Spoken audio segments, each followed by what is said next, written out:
Assalamualaikum warahmatullahi wabarakatuh.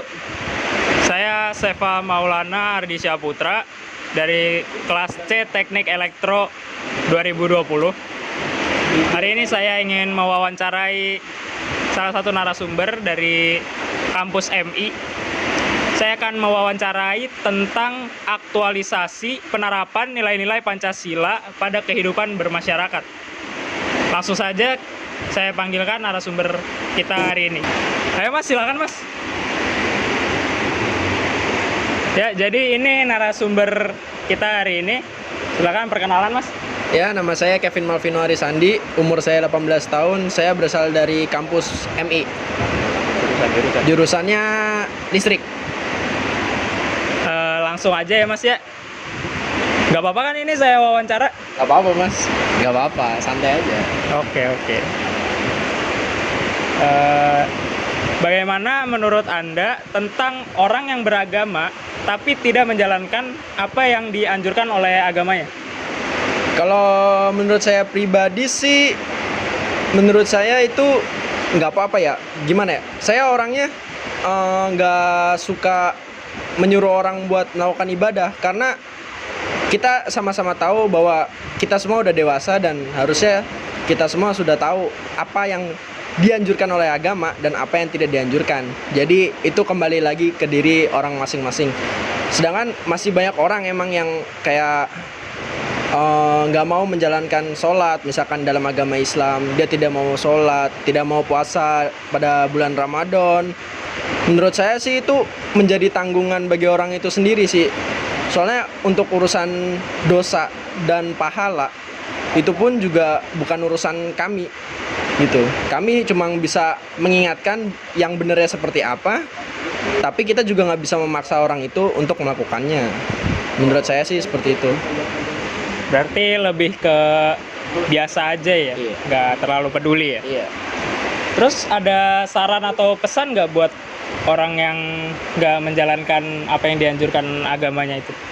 Pesan saya sih, kalau emang dia nggak mau menjalankan apa yang dianjurkan oleh agamanya, tidak usah mengajak orang lain. Misalnya contohnya nih, banyak orang yang misalkan dia nggak mau puasa, lalu dia kayak mengajak teman-temannya untuk nggak usah puasa yuk, nggak usah puasa. Itu kalau menurut saya hal yang nggak baik sih. Kalau misalkan Anda ingin melakukan keburukan atau tidak menganjurkan tidak menjalani apa yang dianjurkan oleh agamanya, menurut saya itu ya nggak usah ngajak-ngajak orang. Dosa biar ditanggung sendiri. Menurut saya seperti itu sih.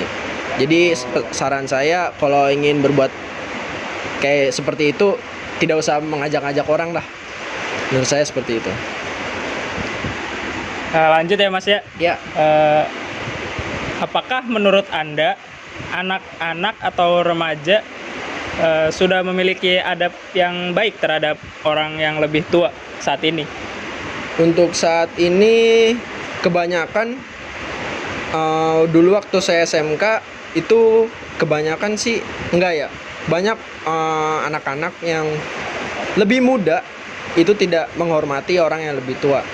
Kayak contohnya kayak membantah apa yang dikasih tahu, terus juga omongannya kurang ajar. Itu paling sering sih kalau menurut saya. Masih banyak anak yang seperti itu.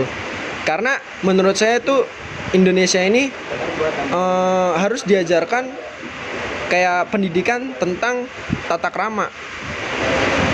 Bukan hanya bahasa Indonesia yang baik, bukan hanya PKN yang baik, juga harus diajarkan tata krama. Gimana caranya anak-anak muda itu bisa menghormati orang tua dengan baik. Menurut saya di Indonesia masih kurang untuk hal seperti itu. Masih kurang ya, memang sih. Saya juga melihatnya seperti itu. Iya. Untuk tanggapannya untuk anak-anak atau remaja yang adabnya kurang terhadap orang tua gimana Mas? Tanggapan saya sih pukul aja lah. Gak bisa. Stop. Coba better di skip aja. Terus skip. Tanggapan saya sih Ayo. tanggapan saya untuk anak-anak seperti itu,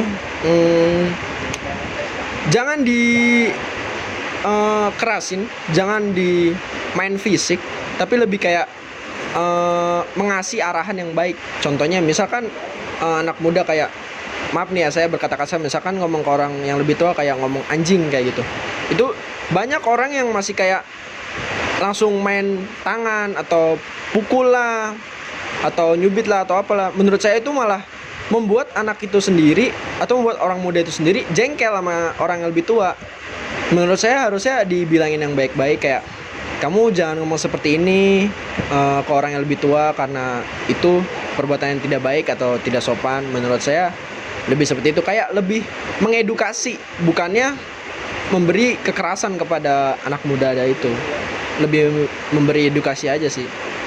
Tapi kan ada beberapa anak-anak atau remaja yang kalau dikasih tahu itu malah tambah makin menjadi gitu. Itu gimana? Kalau itu ya kembali lagi sih ya, emang tergantung anak-anaknya juga pun menanggapi hal itu seperti apa. Cuma kalau emang ada yang dia malah menjadi-jadi, ya kalau menurut saya sih kayak ya udah biarkan saja. Kayak ya udah biarin aja lah. Orang juga ya anak susah dibilangin mau gimana lagi gitu kan, kayak lebih ke bodo amat sih. Kalau emang udah dikasih tahu tapi nggak mau, itu lebih ke bodo amat kalau saya. Oh, berarti bodo amat ya. Iya. Lanjut ya. Apakah Anda pernah melihat atau merasakan hal yang bertentangan dengan sila ketiga yaitu Persatuan Indonesia dalam kehidupan Anda atau Masnya sehari-hari? Dalam kehidupan saya pribadi masih banyak emang hal yang bertentangan dengan Pancasila ketiga yaitu Persatuan Indonesia ya. Itu masih banyak banget. Contohnya kayak demo-demo kemarin. Itu saya nggak tahu itu tujuannya seperti apa. Cuma kalau misalkan dia ingin mendukung pengusaha, itu caranya nggak seperti itu. Kayak dia ingin mendukung pengusaha, tapi dia malah membuat masyarakatnya sengsara. Itu menurut saya kayak kurang aja sih. Kayak jadi sebenarnya kalian itu Dewan Perwakilan Rakyat atau malah mewakili pengusaha. Menurut saya seperti itu, kayak aneh aja gitu kan. Kita mensuarakan lewat DPR, tapi DPR-nya malah nanggepinnya beda. Itu kan kayak di mana sih persatuan Indonesia ini sebenarnya, di mana? Aneh juga kan jadinya. Terus juga misalkan mungkin saya nggak tahu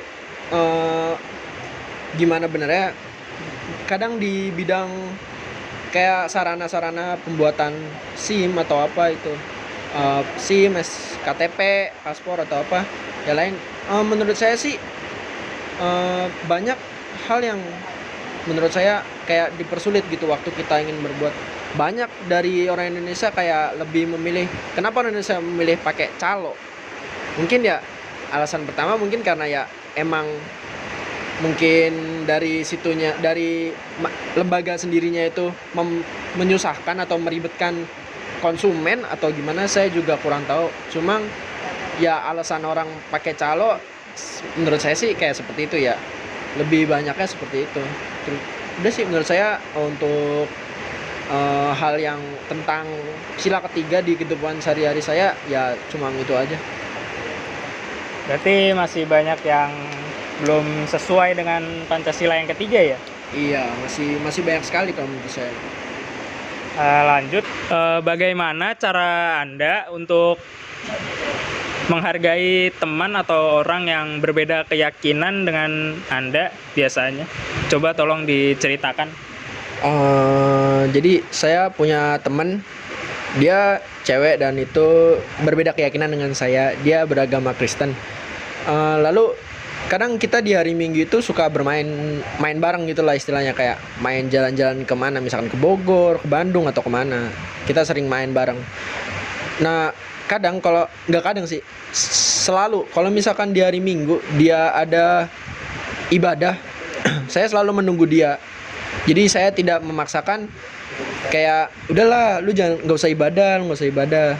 Itu saya juga punya mikir lah, kayak dia kan agamanya beda sama saya. Waktu ibadah dia ya udah dia biar ibadah seperti itu. Kadang juga teman saya ini kalau lagi main sama saya, misalkan ada waktu sholat nih, misalkan udah azan nih, teman saya ini mengingatkan saya kayak kamu kamu sholat dulu Gi, atau ke masjid dulu yuk, kata dia gitu.